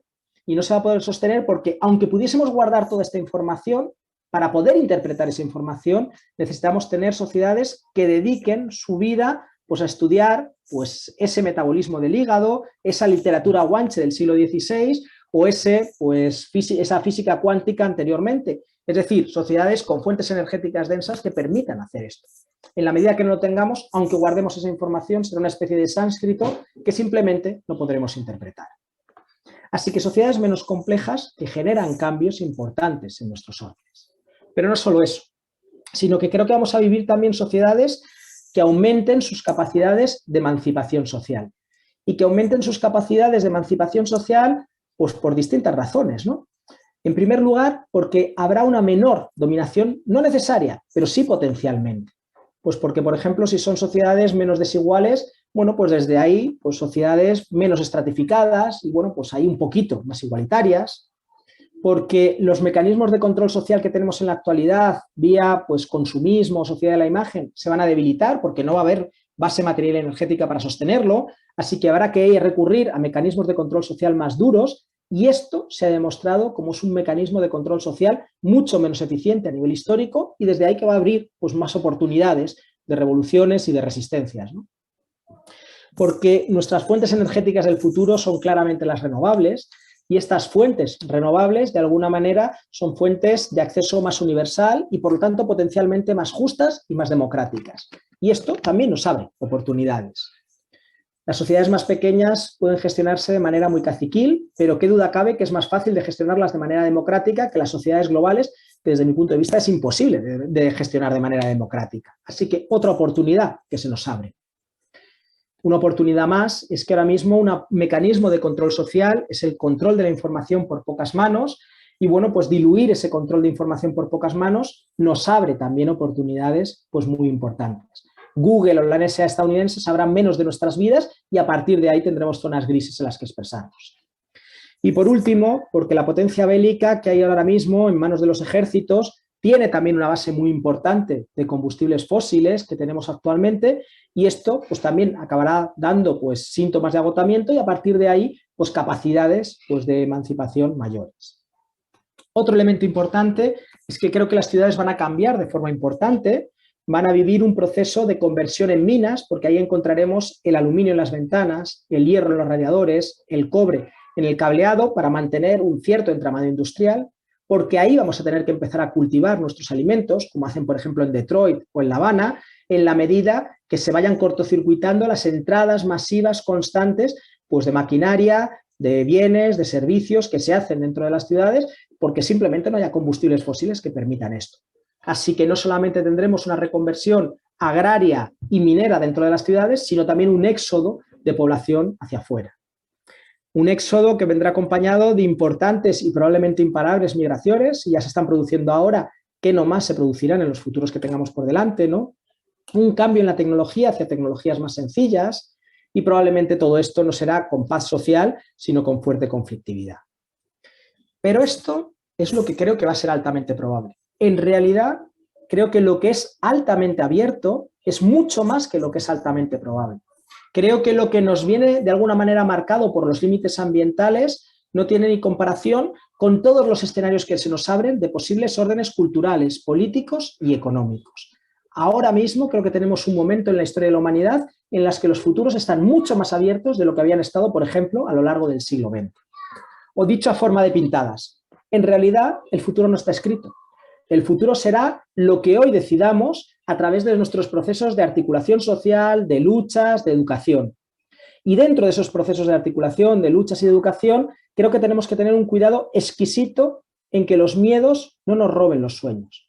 Porque cuando pensamos en el colapso de la civilización industrial, pensamos en una especie de apocalipsis zombie, en el que lo que vamos a tener por delante es, pues nada, la lucha de unas personas contra otras, en las que ganará la ley del más fuerte y ya está, va a ser lo peor de lo peor. Bueno, este es uno de los escenarios posibles, y que podríamos denominar escenario Mad Max, pero solo uno de los escenarios posibles. Hay más escenarios que se abren como posibilidades. Por ejemplo, el escenario Totoro también es posibilidad, ¿no? Siguiendo así como un género cinematográfico, ¿no? Un escenario Totoro en el que seamos capaces de relacionarnos armónicamente con la naturaleza y entre las personas. Y creo que es una responsabilidad, y subrayo lo de responsabilidad, alimentar el imaginario de este escenario Totoro. Porque si ni siquiera las personas que trabajamos por una construcción de sociedades ecosociales nos lo creemos y transmitimos que es posible este tipo de escenarios, este tipo de futuros, nunca jamás van a suceder. Vamos a tener solamente escenarios Mad Max porque lo que proyecta continuamente los medios de comunicación, los poderes y demás es esto. Es el caos más absoluto si de alguna manera se desmorona esto. No, si se desmorona esto y es difícil imaginar un sistema más sociocida y más ecocida que el capitalismo, podemos construir socialmente otras cosas en las cuales nuestras vidas sean más dignas y el resto de vidas, humanas y no humanas, también lo sean. En cualquier caso, ni escenarios Totoro ni escenarios Mad Max. Yo creo que lo que tenemos por delante probablemente van a ser pues, escenarios que sean cuarto y mitad de cada uno de ellos, ¿no? Escenarios laberinto que en algún momento se acerquen más al Totoro, en otros momentos se acerquen más al Mad Max, en función de las luchas sociales y de las articulaciones que se tengan. Y esto en realidad es hablar de distintos formatos económicos, es decir, pues desde capitalismos perfosilistas hasta economías feministas, ecológicas y solidarias, con las relaciones sociales que eso tiene acoplado, desde relaciones esclavistas, serviles o salariadas en el escenario Mad Max hasta cooperativistas, y también con distintas relaciones en cómo guardamos los cuidados. Pues si los extinguimos la producción y la reproducción y los repartimos por género o no, o cómo lo hacemos. Tendríamos que pensar también en distintos formatos de organización política, desde instituciones estatales o incluso paraestatales, ¿no? Basadas en la jerarquía, a instituciones realmente democráticas que sean capaces de trascender pues ese formato de organización social, el formato de Estado, y que articularían distintos tipos de jerarquías, desde amplias, articuladas también alrededor del patriarcado en los escenarios Mad Max, hasta en los escenarios Totoro, claramente sociedades que van a tener que pasar, y creo que son dos políticas absolutamente centrales de nuestro tiempo, por la austeridad, vidas con consumos materiales y energéticos basados en la insuficiencia y en pisar muy ligero sobre la tierra. Y para que esto sea posible con vidas dignas para el conjunto de la población, pues amplísimos grados de reparto pues que van mucho más allá de una política fiscal redistributiva, sino que tendremos que hablar pues de expropiaciones y de cosas mucho más radicales que esto, ¿no? Y bueno, y esto nos reconfigura relaciones internacionales, desde guerras por los recursos hasta autarquías y cooperación. Decía, descenso demográfico, pero se puede ser desde genocidios y hambrunas, lo que a mí personalmente más miedo me da, hasta pues, el control femenino del cuerpo, ¿no? Y a partir de ahí de la demografía y a partir de ahí que tengamos pues, socialmente pues, decididos pues, ajustes poblacionales, ¿no? Pensemos también en distintas formas de gestionar el conocimiento, desde un alfabetismo y un control del conocimiento en pocas manos hasta una gestión democrática de ese conocimiento, pero también de la tecnología y que no sirva para la reproducción de la dominación, sino para la reproducción de la vida. Creo que van a cambiar de forma muy importante nuestros sistemas de valores, se va a diluir este individualismo rampante que tenemos en la actualidad, entre otras cosas porque para sobrevivir vamos a necesitar articularnos en colectivo, en algunos casos, como los escenarios Mad Max, pues más porque no quede otro remedio, una individualidad matizada, ¿no? Con todavía una mirada antropocéntrica. En los escenarios Totoro entendamos que somos individuos a la vez que somos parte de un grupo, parte de un colectivo, y esa también es nuestra identidad, y a la vez que entendamos que somos parte del conjunto de la vida, del conjunto de Gaia, como cada cual quiera denominarlo, ¿no? Y que también es una parte de nuestra identidad. Creo que estas transformaciones van a venir acompañadas de un auge de la religiosidad. Ha sido así en todas las grandes transformaciones a lo largo de la historia de la humanidad. Y por último, nuestra relación con el entorno va a cambiar, va a tener que volver a articularse a través de la sostenibilidad, no va a quedar otro remedio. En los escenarios Mad Max de manera obligada y en los escenarios Totoro con cambios drásticos y cualitativos a nivel pues, de lo que podrían ser nuestras cosmovisiones hacia cosmovisiones ecocéntricas. Bueno, pues con esto lo dejo. Al final me he pasado un pelín de la media hora de dejar media hora para la parte esta de Eugenio, pero bueno, como al final la cosa ha ido ahí como un poco, bueno, pues eso, ha quedado así la cosa. Vale, pues muchas gracias, Luis. ¿Qué te decimos? Ahora le tocaría, ay Dios, la tos, a Eugenio. Sí que es verdad que no sé si ven interesante pues que haya un poco ahí 10 minutillos o algo así para expresar un poco de opiniones, reflexiones después de todo lo que ha comentado Luis, que no es poco. Entonces, Eugenio, teniendo esto un poquito en cuenta, no sé cómo lo ves, ¿le das? Como quieran, a lo mejor yo puedo introducir elementos y lo vamos debatiendo, ¿no? Más locales. Venga. Para aprovechar esta dimensión. Bueno, la idea era hacer un pequeño trozo final que va a ser en todas las sesiones, un poco ubicándonos en Canarias, ¿no? Vista de que estamos mal de tiempo, que estamos cansados, primera actividad, todo el mundo corriendo a buscar algo verde en menos de 15 segundos y volver, ¿vale? Porque es que si no, no vamos a entender dónde estamos. Algo verde, todo el mundo a buscar algo verde y lo trae, ¿vale? Un lápiz, un bolígrafo, una planta, una maceta, ¿vale? Mira, Luis ya trajo una macetita, alguien tiene una ropita verde, alguien tiene algo verde, vale, y lo enseñamos ahí, lo ponemos ahí en primera pantalla y tal y cual, vale, unos traen un plástico verde, otro trae tal cual, ¿no? O sea, y otro un libro verde, tal cual, otro un bolígrafo verde, otro otra ropa verde. Bueno, para que entendamos Canarias en su conjunto, lo que es verde desde el punto de vista biológico, solo tenemos en nuestro escenario, en torno a la biomasa global, en torno al 0,6%. O sea que ustedes son afortunados que han encontrado algunas cosas verdes, ¿vale? Por empezar a situarnos. Canarias tiene unas características que después de escuchar a Luis se le ponen unos pelos de punta, pero cuando analiza Canarias se nos pone escarpio. Vamos, o sea, durante 500 años nosotros hemos tenido 6 colapsos sistémicos. En 1663 cae la producción de la caña de azúcar, que destruyó todos los ecosistemas canarios. La tasa de biodiversidad que se destruyó en la primera colonización castellana fue del 78%, prácticamente desapareció nuestro bosque de laurisilva, nuestro bosque termófilo, todo se plantó de caña de azúcar, se destruyeron, desaparecieron 22 ríos estratégicos en Canarias, el río Guiniguada, tal, o sea, una destrucción brutal, y después eso colapsó en menos de 3 años. ¿Qué escenario hubo esa primera etapa de colapso que fue a finales del siglo XIX hasta del siglo XV hasta finales del principio del XVI?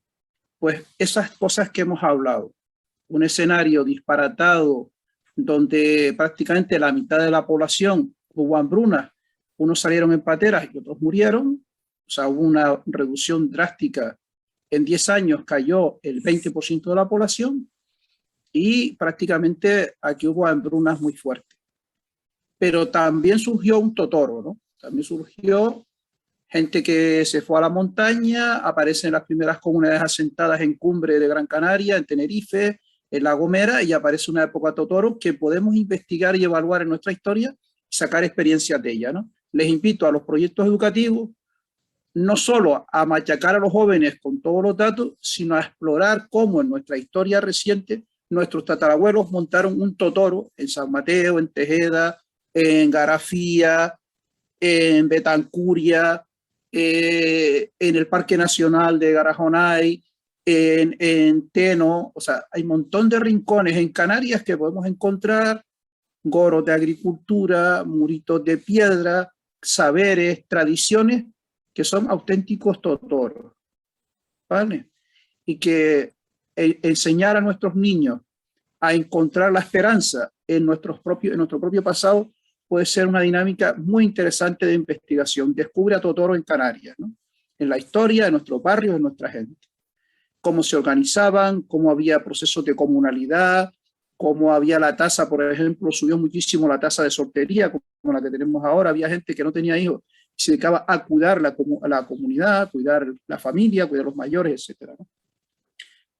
Tuvimos otra crisis, otro colapso, cuando aparece el monocultivo de la uva y viene una epidemia muy fuerte y desaparece prácticamente los vinos, los caldos, y aparece otra crisis, y esta se gestionó no tanto con una caída demográfica, sino fundamentalmente con un elemento muy curioso, y es rotulación de nuevas tierras. Ahí tenemos un techo en este momento de la crisis actual. O sea, nosotros somos 2.200.000 habitantes en 700.000 hectáreas, con solo 150.000 hectáreas de suelo agrícola potencial, eso solo es una quinta parte, aproximadamente un 20%. Actualmente solo estamos explotando aproximadamente unas 20.000 de las 150.000 que podíamos explotar, pero si las explotáramos todos apenas llegamos a alimentar a 500.000 de personas. O sea, en una crisis colapsista en Canarias nos enfrentamos a que 1.800.000 personas sobrarían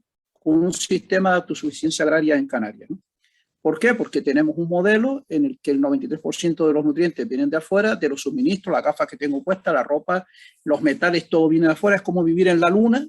Canarias se ha convertido en vivir en la luna y todo prácticamente viene de afuera.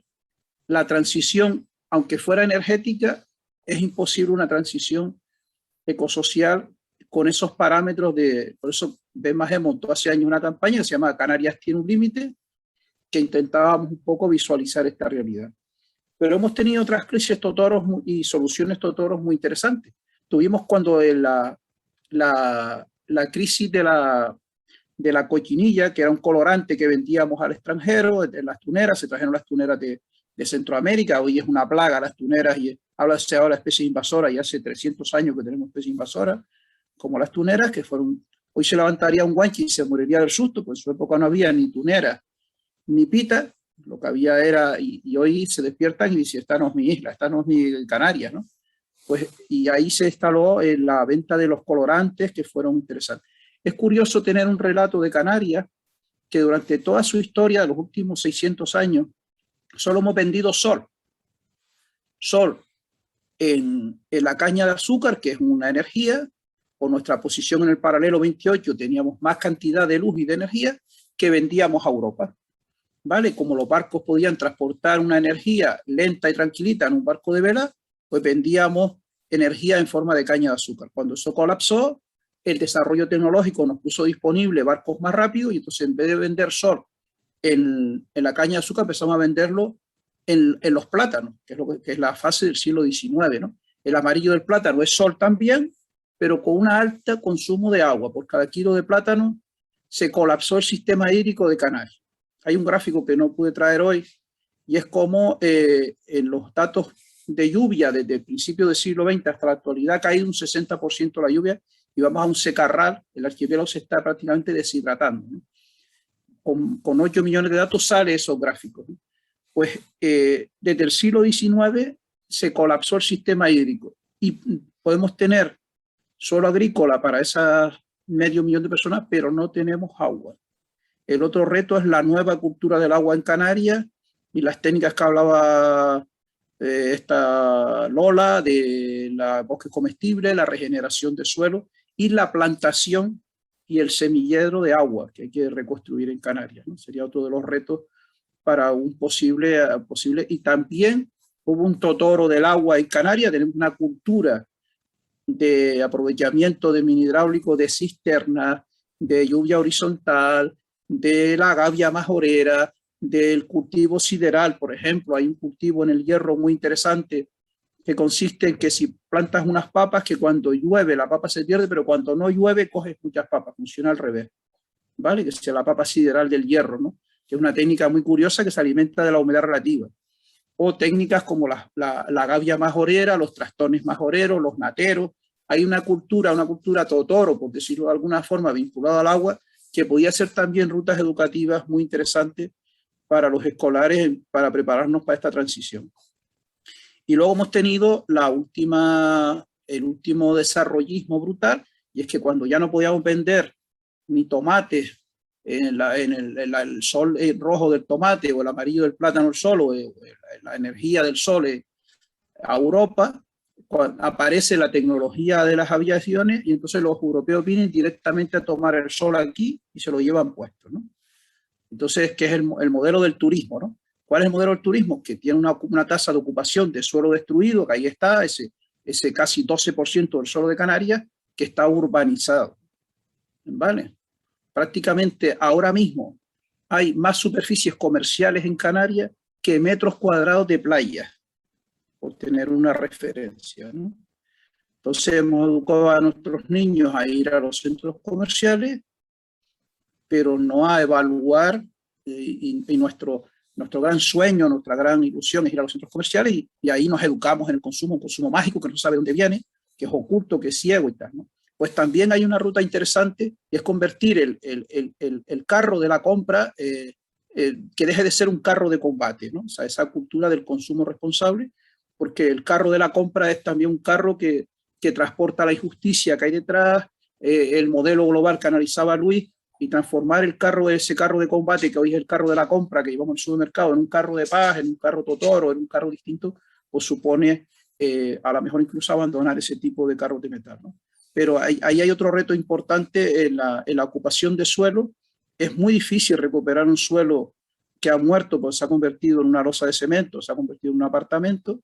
Por tener un dato concreto, Canarias somos 2 millones de habitantes, 2.200.000 habitantes, y tenemos 1.125.000 viviendas construidas. Una vivienda cada 2 personas. Viviendas que pueden caber hasta 5 o 6.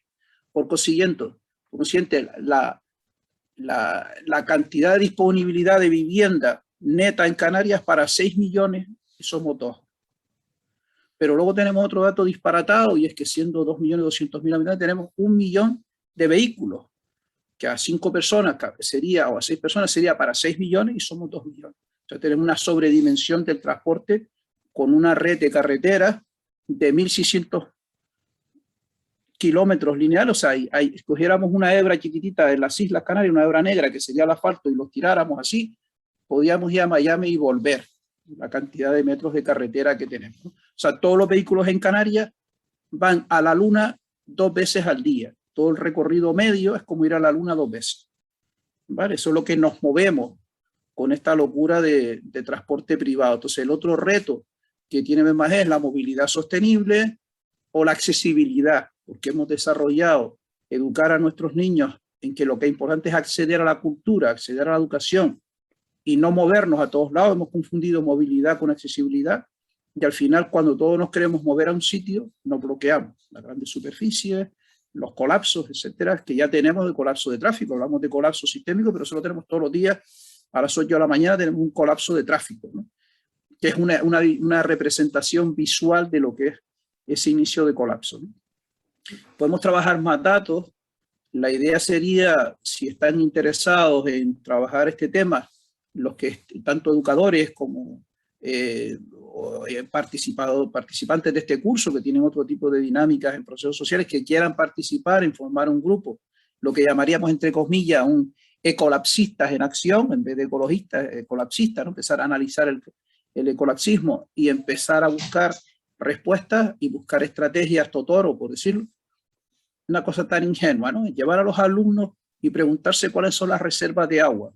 Por ejemplo, Gran Canaria, la reserva de agua es de 16 horas. Se rompe la desaladora y en 16 horas colapsamos.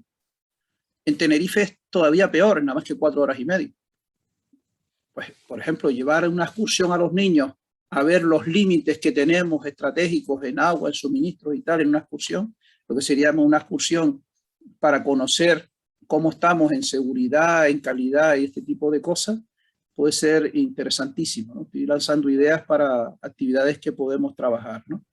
Y seguro que se pueden hacer más cositas, pero no quiero saturarle. Simplemente quisiera, como es un poco tarde, hacer un ejercicio muy sencillito para pensar que esto se puede mirar de otra forma, ¿no? Eugenio, me gustaría que cogiéramos el dedo índice, la mano derecha a todo el mundo para poder verles a todos, y imaginemos que en el techo hay un reloj, el reloj del colapso, ¿no? y lo vamos a ir moviendo hacia adelante, ¿no? Con el dedo 1, 2, 3, 4, 5, 6, 7, 8, 9, 10, 11, 12. Vamos a darle vueltas así. Y ahora, sin cambiar el movimiento de la mano, vamos a bajarlo hasta la altura del ombligo. Y si miramos, sin cambiar el movimiento, ahora el reloj estamos moviéndolo para atrás. Vamos a repetirlo otra vez. Venga, movemos el reloj para adelante. Venga, Inés, todo el mundo los para adelante. Y ahora empezamos a bajar la mano. Y fíjense, miren la mano y no estamos viendo 12, 11, 10. Bájalo hasta el ombligo. Es el mismo movimiento, pero cuando lo vemos por debajo del ombligo no estamos viendo que el reloj se mueve al revés. 12, 11, 10, 1, 0. Lo repetimos otra vez. ¿Lo están viendo o le está costando? A ver, a los que les va bien, háganme así. Y los que no, lo repetimos. Lo captaron, ¿no? O sea, el mismo movimiento no es lo mismo visto desde el parte norte del planeta, el hemisferio norte, que el hemisferio sur.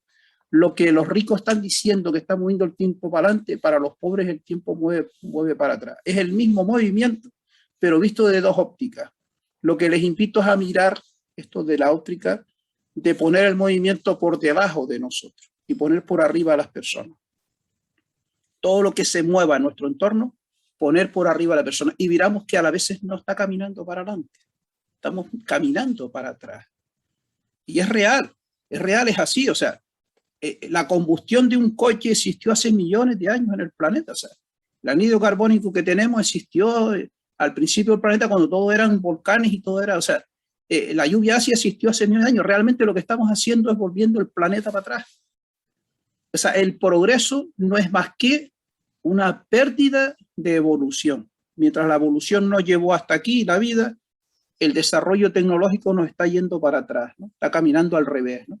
Nos está volviendo a tiempos prehistóricos, ¿no? Y ese es el reto, ¿no? Entonces, puedo poner más ejemplos, hay muchísimos casos también de totoros en un montón de rincones de Canarias. Por ejemplo, yo estoy intentando promover ahora, entre el Jardín Botánico donde trabajo, un proyecto de recoger los saberes que tienen los sistemas insulares ante las etapas de colapso. O sea, la cultura insular tiene una característica y es que tiene los límites muy claros. Ahí está la playa, aquí se acaba la isla. Hoy que hay un reto global de los límites, pues los sistemas insulares llevan siglos buscándose la vida para percibir los límites. Y esa cultura es nuestra y puede servir para reconstruir nuestro futuro y también para ayudar al resto de la humanidad. Tenemos también una responsabilidad de transferir los sistemas insulares, una aportación a los sistemas continentales que tienen otras dimensiones mayores, ¿no? Hablo de microsaberes, de conductas, de experiencias, ¿no? Preguntarles a nuestros abuelos cuando fue la crisis de la guerra civil, por qué se comían las cáscaras de los plátanos, por qué se comían los cogollos de las palmeras cuando se caían, o sea, cómo sobrevivieron, cómo transformaron la lata de la fruta en un caldero para cocinar. O sea, todo eso está en nuestra historia. Cómo los restos de la comida era la fregadura que le daba de comer a los collinos, ¿no? a los cerdos. O sea, toda esa cultura de subsistencia está muy arraigada en los sistemas insulares. En Canarias, cada 50, 60, 70 años ha habido colapsos profundos, muy profundos, y hemos sido capaces de sobrevivir. O sea que también es un mensaje de esperanza esa lectura de reencontrarnos aunque las cifras estas que he dado son un poco más que colapsistas, hipercolapsistas, ¿no? Saber que cuando venga, por ejemplo, en la transición democrática, los caciques que intentando bloquear la democracia dejaron de suministrar agua a las dos ciudades, a Santa Cruz de Tenerife y a Las Palmas de Tenerife, las dos capitales, y la gente salió a la calle. La famosa huelga del hambre, del agua, por ejemplo, que duró 15 días la gente pegándole fuego a las calles por una crisis de suministro de agua de abasto, ¿no? Pues esas realidades se pueden prever, porque yo sí que entiendo de las tres propuestas, y con esto acabo, que hacía Luis, de los tres modelos posibles. En Canarias le hemos puesto otros nombretes, ¿no? Pero bueno, al final es lo mismo. Siempre que ha habido un colapso en Canarias, ha habido un repunte del caciquismo. El caciquismo es un sistema tributario donde ya no te reparten bienes, sino alguien se queda con todo y tú eres el señor que tienes que obedecer al cacique, ¿no? Y entonces el modelo tributario caciquil es que tú pagas un tributo para poder usar la tierra, pero la tierra no es tuya, un tributo por tener una casa, que son los regímenes de alquiler que hubo hasta la Segunda República en Canarias. Prácticamente el 90% de los canarios no teníamos casas propias, sino en régimen de alquiler. Y una de las posibles salidas que hemos tenido en Canarias es ese laberinto de volver a un cierto modelo medieval de caciquismo, ¿no? De poder democrático. Por ejemplo, un aumento de paneles solares puede generar caciquismo, eso habría que explicarlo, pero cuando quieran lo comentamos, no es el motivo de ahora, pero sí puede generar mucho caciquismo en cuanto a que vas a necesitar de pagar sistemas tributarios. O el modelo Totoro de comunales que también se dio, o el modelo belicista que hubo aquí, piratas que invadieron las islas y cosas de este tipo, como Van del Do, etcétera, ante los colapsos que hubo de, por ejemplo, cuando la caña de azúcar, ¿no? Que fuimos holandeses durante un mes y pico, ¿no? Dejamos de ser españoles y fuimos República de Holanda, ¿no? Pero en fin, eso son un poco la historia. Lo que les invito es a abrir el ojo y esparramar la vista, a practicar lo del dedito, en todo lo que veamos que se mueve, poner a la persona por arriba, poner el movimiento por debajo del ombligo y mirarlo de otra forma, ¿no? Y todo lo que acontece en Canarias o en cualquier sitio tiene la otra mirada de que a lo mejor estamos dando a reloj para atrás, ¿no? Con esto un poquito era simplemente introducir algunos temas canarios, pero vamos, para el debate, ahí queda abierto. ¿Vale? Bueno, si le fue bien el rollo, bien, y si no, me hacen así para yo saber que metió la pata, como quiera. Muy bien, Eugenio, muchas gracias.